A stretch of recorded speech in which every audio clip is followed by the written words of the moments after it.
Hi, it's Dwyer. It's October 5th, 2025. GamblersAdvisory.com, a free site. BettingAngle.us, a free site. Remember, the opinion you should follow should be your own. Just consider this video to be a second opinion from a complete stranger online. Let me also point out, too, this is in furtherance of some merchant offerings. Gold has outperformed the S&P 500 in recent years. I'll have some gold offerings that are tagged in this video from reputable merchants that people can check out, right? No obligation. All right, let's talk about the short list.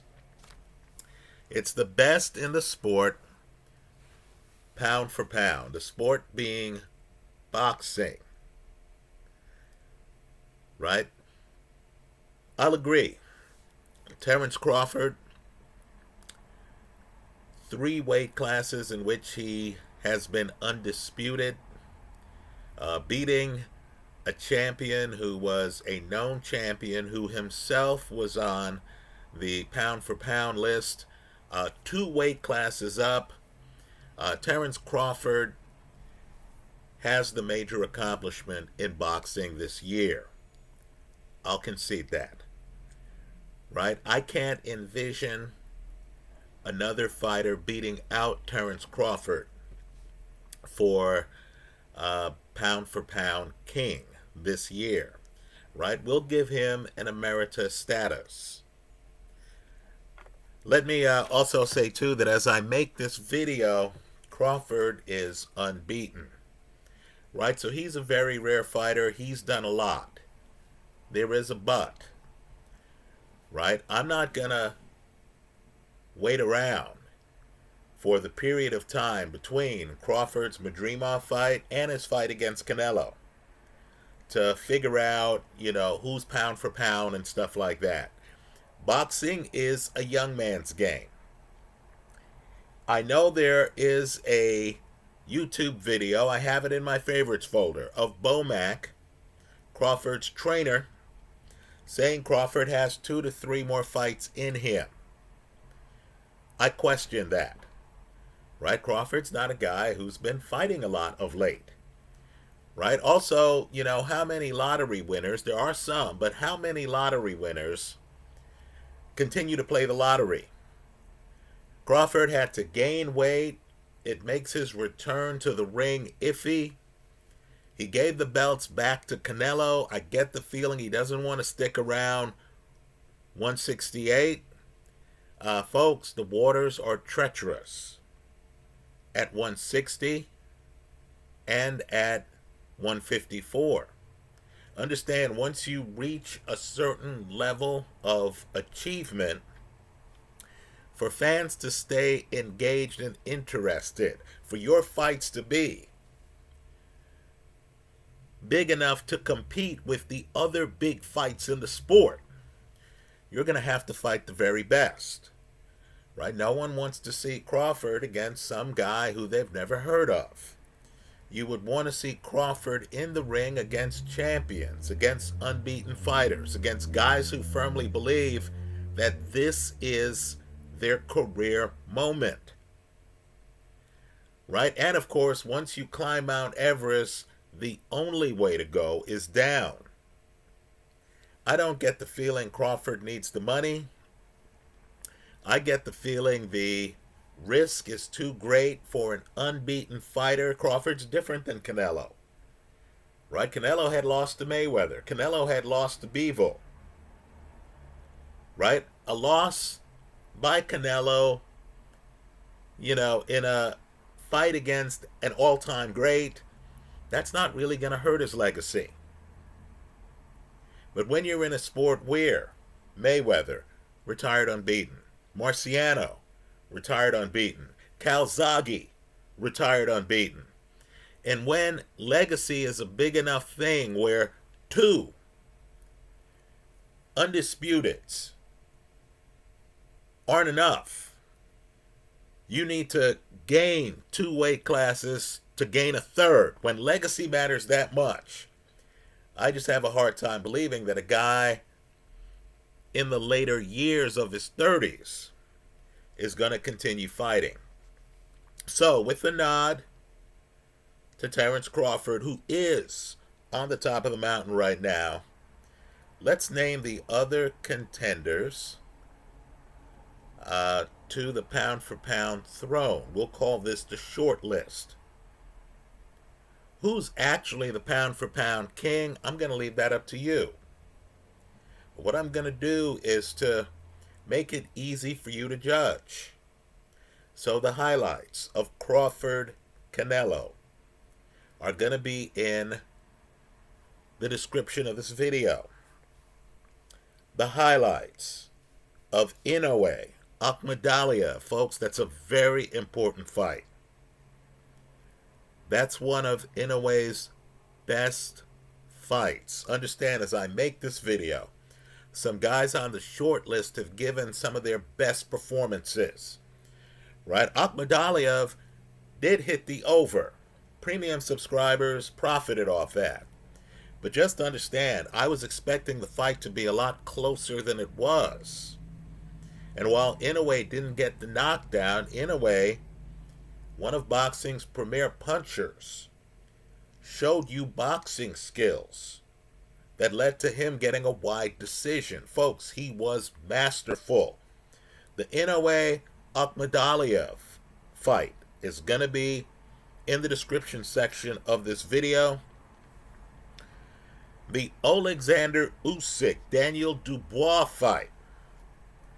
I'm not saying Dubois is the best opponent Usyk's ever faced.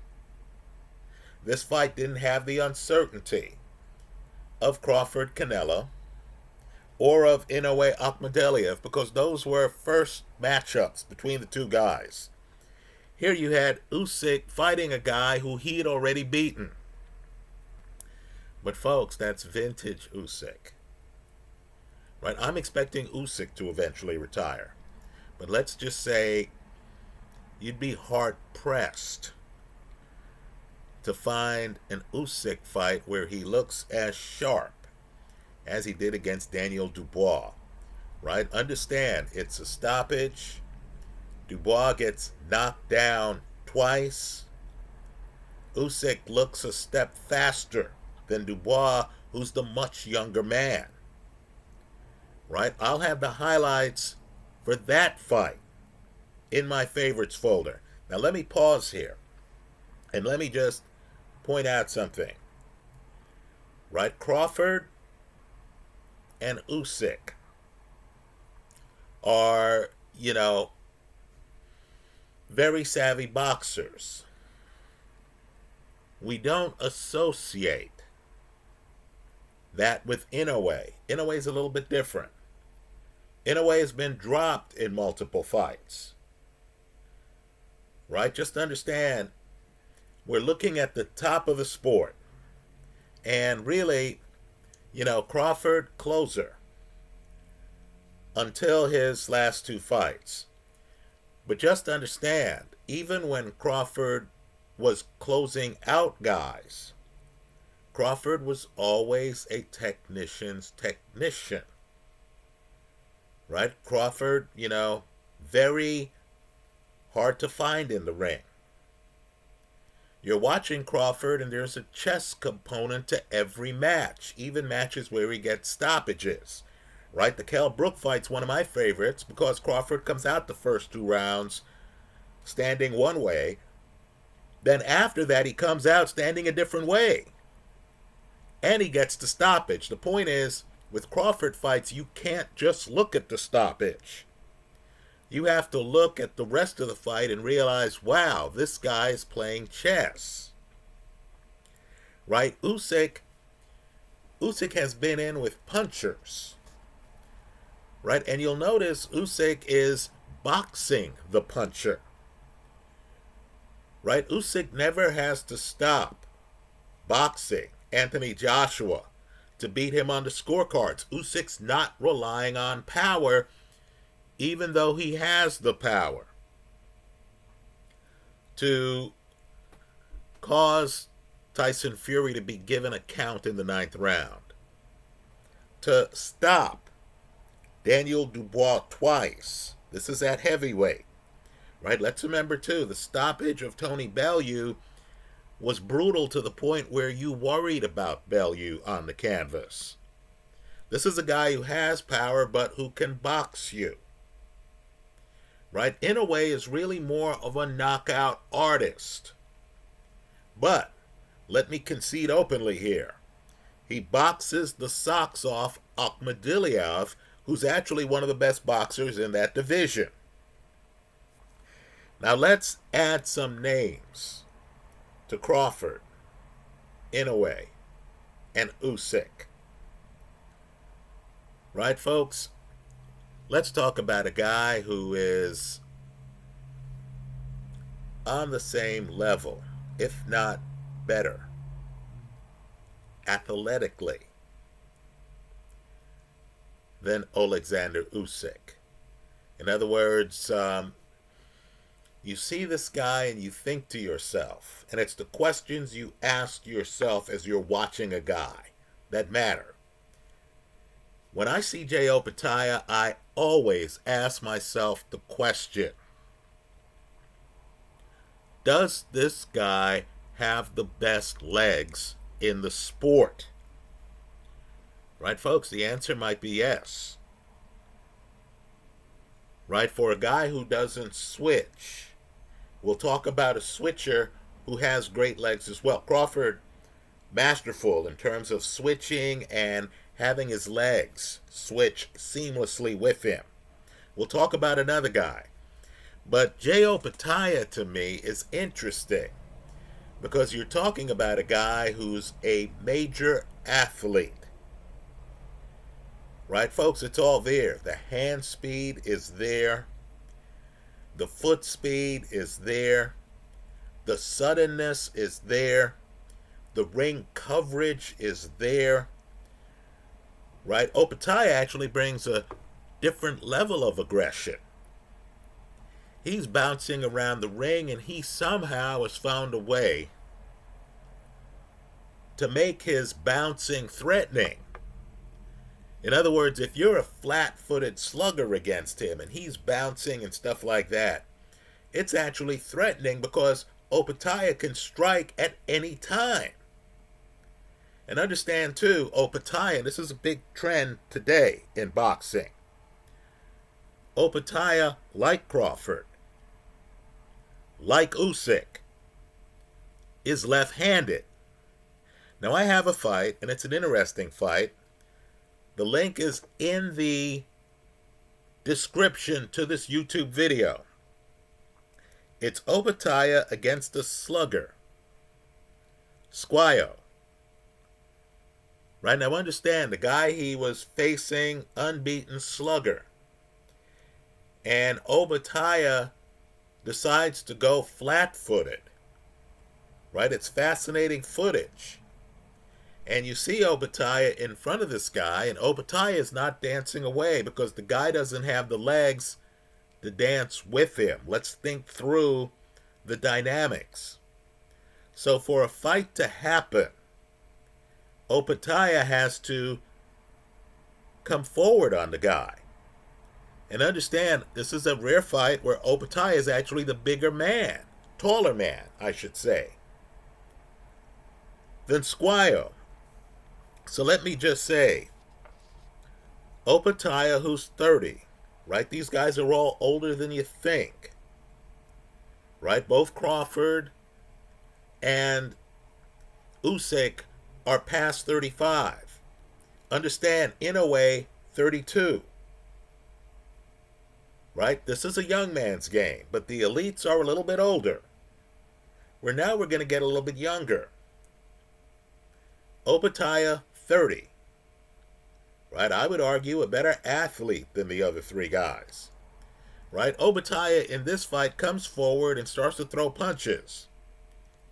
But he has the same problem another guy I'm going to mention here, Jaron Ennis, has.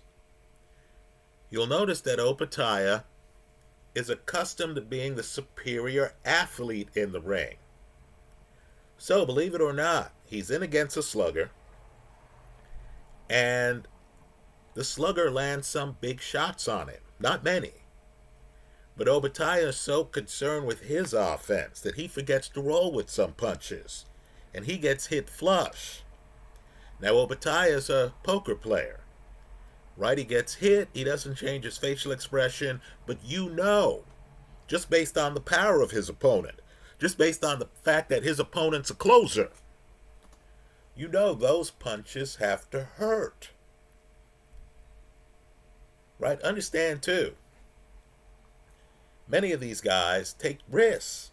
Obadiah is taking risks in this fight. He's fighting a shorter guy, and Obadiah is going to his body. And you just wonder, wow, if the shorter guy timed it, as Obadiah reaches to throw a jab to his body, the other guy could pivot and hit Obadiah. Right? Obadiah is a risk taker. I'd love to see Obadiah against Usyk. Right? I think that would be two of the best athletes in the sport. Let's name another guy on the list. I'll name two more guys here. Right? It's up to you, the public, to tell us who's the best pound for pound. Right? I'll agree Crawford's accomplished the most. Right? Jaron Ennis. This is Eddie Hearn's guy. He's about to have a showcase card in Philadelphia. Right? Understand how important Philly is to boxing in the United States. Sylvester Stallone made the movie Rocky. And of course, he based it in Philly.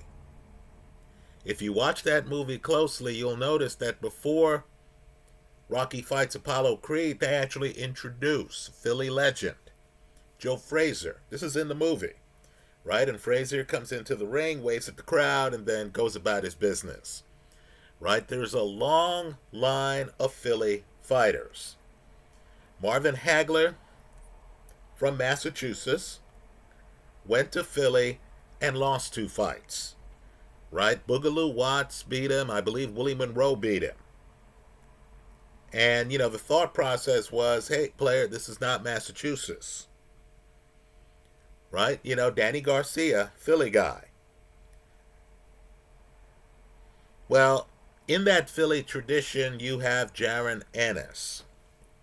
In the description section of this video, I have Ennis against Amanis Stanionis. Right, folks? Stanionis is an underrated fighter. Right? Stanionis is a pressure fighter. Jaron Ennis comes out, and Ennis, of course, is switching feet. Ennis, who the announcers on the telecast feel is better left-handed, comes out as a righty. Go figure. In a major fight. But then you find out that Ennis is just too fluid.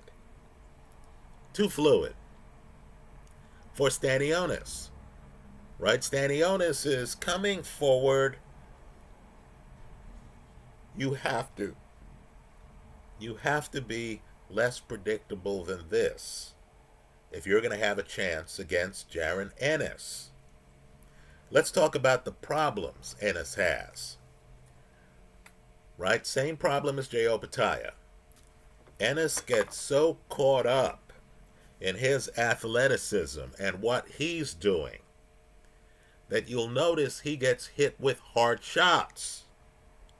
Now again, I don't care how the guy looks.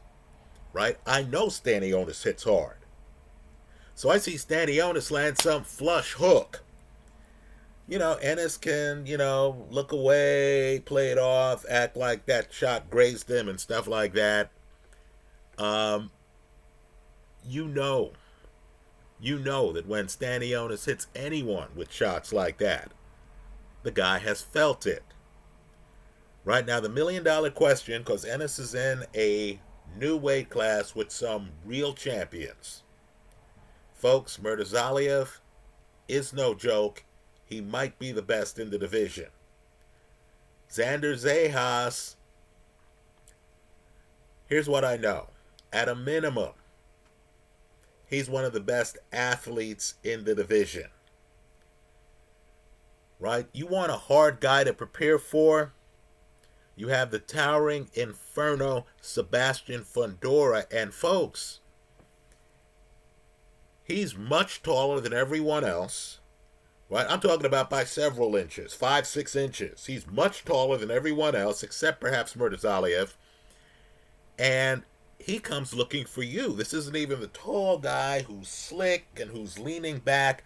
No, this isn't Vitaly Klitschko. This is a guy coming looking for you.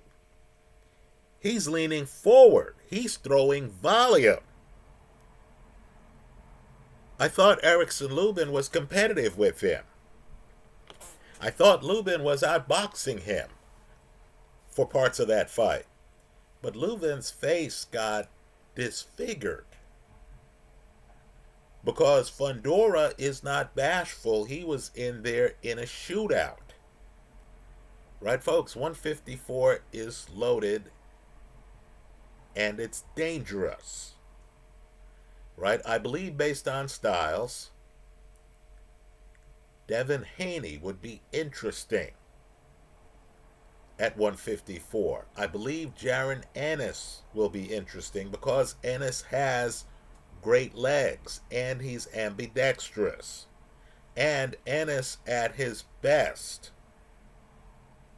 has a great back foot and can lean back while also having a punch.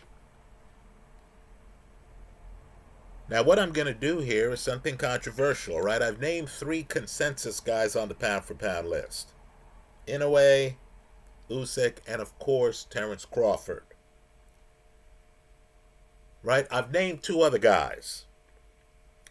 2 of the best athletes in the sport. J.O. Pataya and Jaron Ennis. What I'm going to do next is long overdue. Folks, you have a Marvin Hagler figure who has ruled over the middleweight division for some time. Now, for some reason, like Hagler, his game hasn't translated in grabbing the public's imagination. Right? It's a bit shocking. I have highlights of his last fight against Frenchman, I'm going to blow the pronunciation, Gamisenge. Right? The fighter I'm talking about, he's one of my personal favorites. He's a guy who can stay close to you and bend at the waist. Side profile. Have your left hands fly over his head.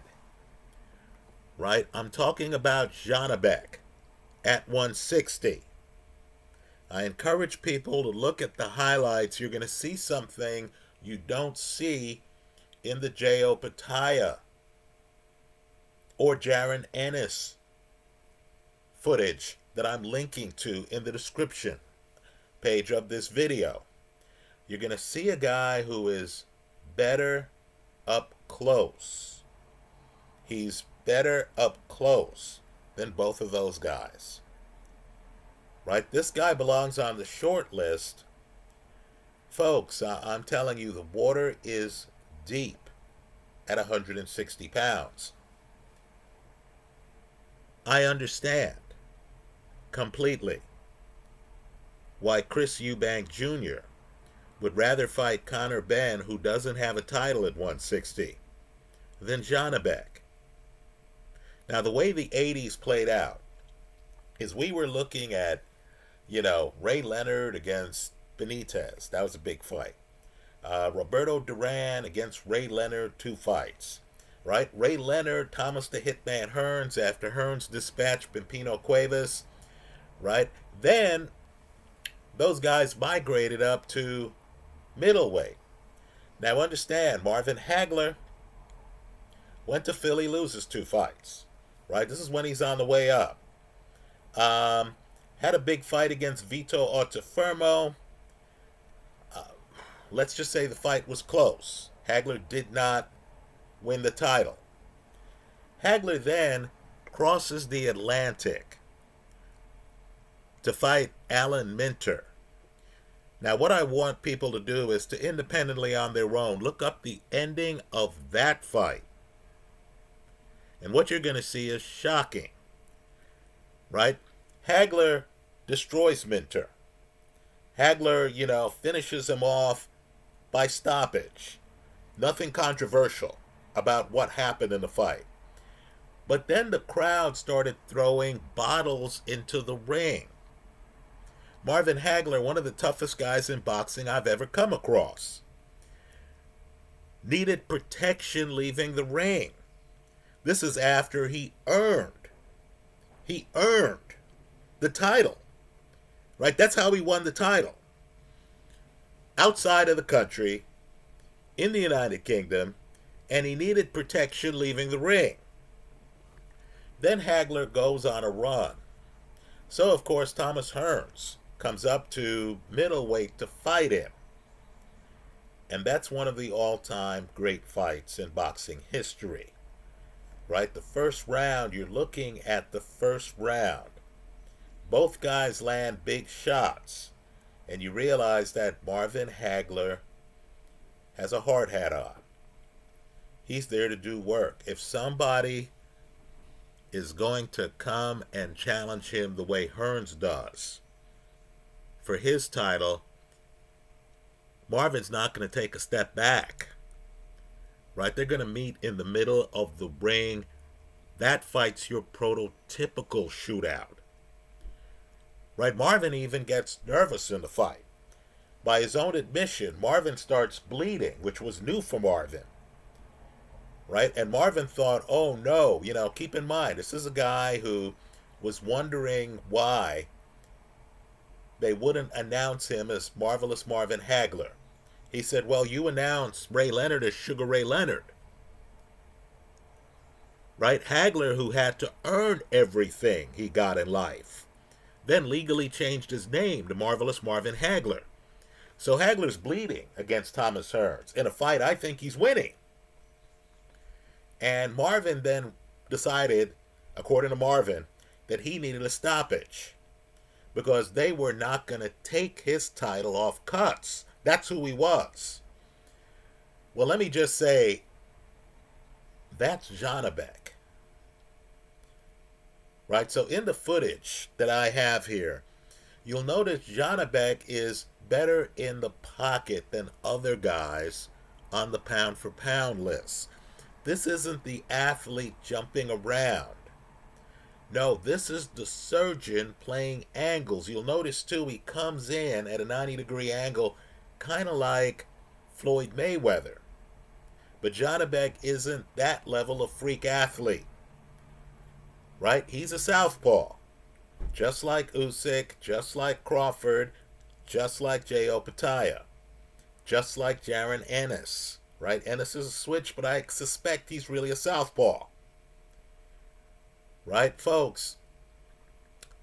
Of all of the guys I've named,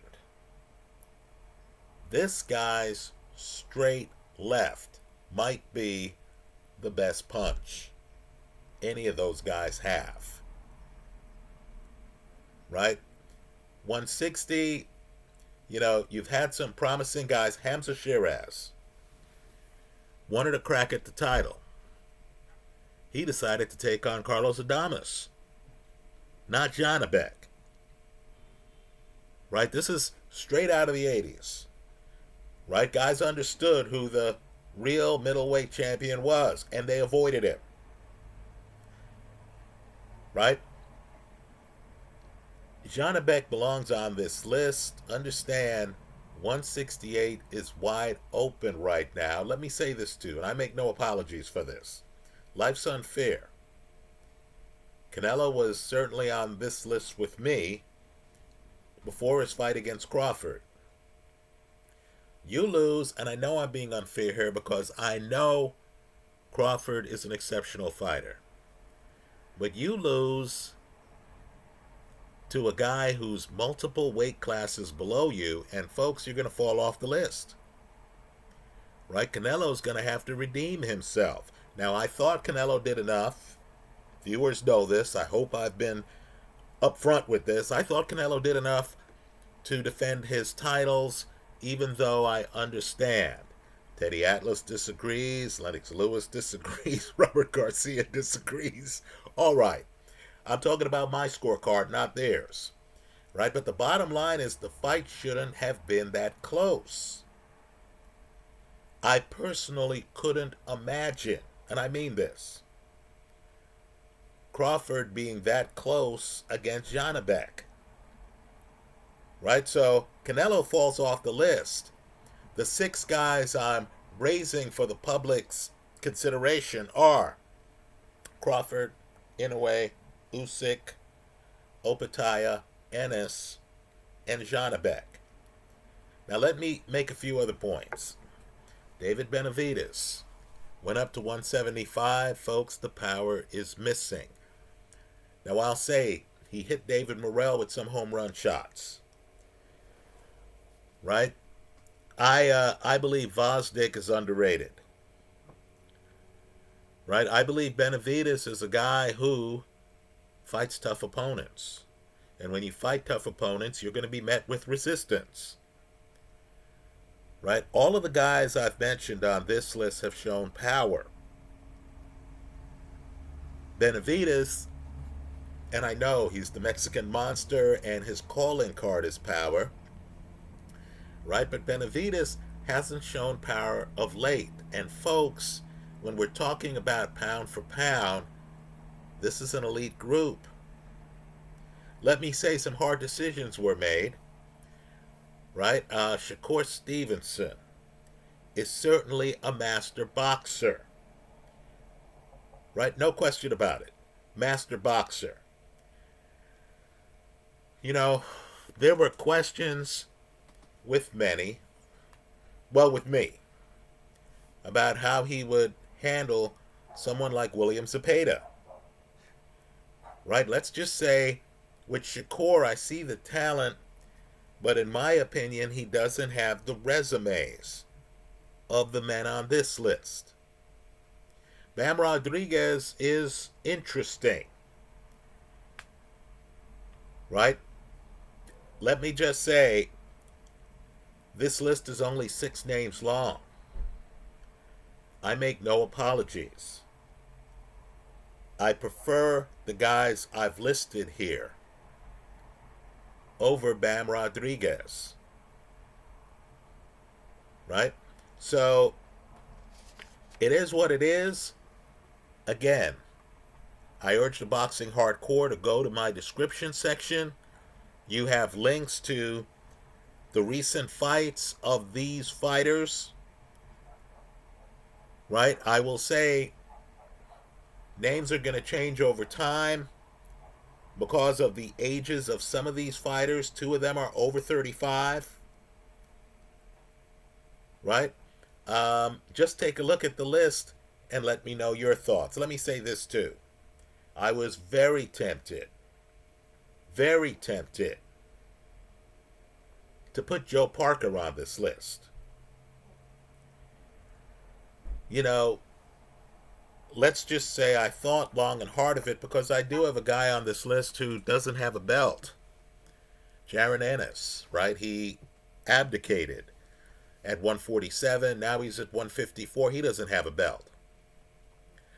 Right? Let's just say, you know, if Parker takes care of business against Fabio Wardley and gets a shot at the title, then I'll have to rethink it. Anyway, those are my thoughts. Let me hear yours in the comments section of this YouTube video. To sum up, my 6 are Crawford, Inoue, Usyk, Opetaya, Ennis, and Janibek. Thanks for stopping by.